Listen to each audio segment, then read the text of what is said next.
경북도의회가 지난 21일 끝으로 올해 마지막 정례회를 마무리했습니다.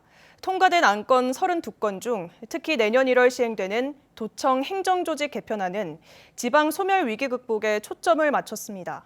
반면 아이 여성 행복국을 축소하면서 성평등 관련 정책이 후퇴하는 거 아니냐는 우려도 나옵니다. 김서연 기자입니다.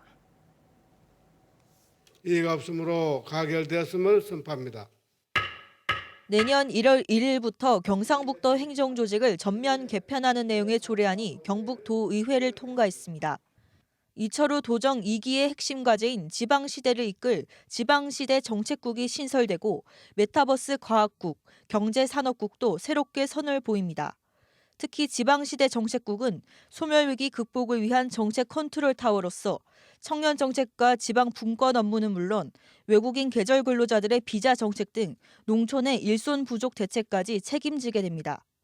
인구 소멸과 관련된 거의 대부분의 현안을 한 부서에 모아 시너지 효과를 보겠다는 겁니다.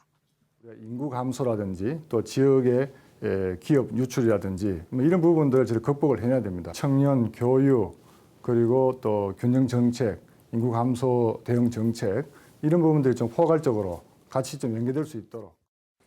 기존의 통합신공항 추진단은 국장급이 책임자인 신공항 추진본부로 격상한 점도 눈에 띕니다.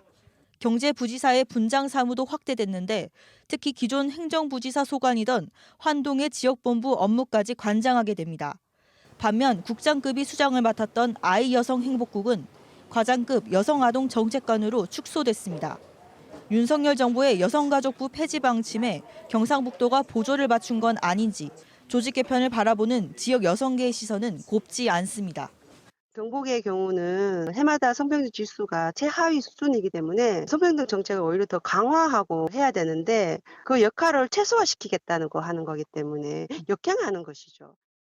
이 밖에 올해 마지막 5분 발언에서 상주 출신 남영숙 의원은 상주를 비롯해 영주, 영천 등 인구 10만 명 붕괴로 부시장 직급이 도청 과장급으로 하향되지 않게 관련 규정 개정을 요구했습니다.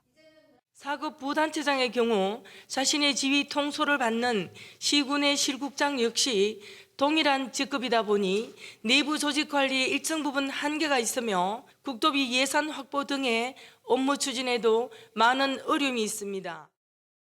경북도의회는 마지막 정례회를 통해 주민투표 가능 연령을 19세에서 18세로 1년 낮추는 조례안과 1인 가구 지원 조례안도 처리했습니다.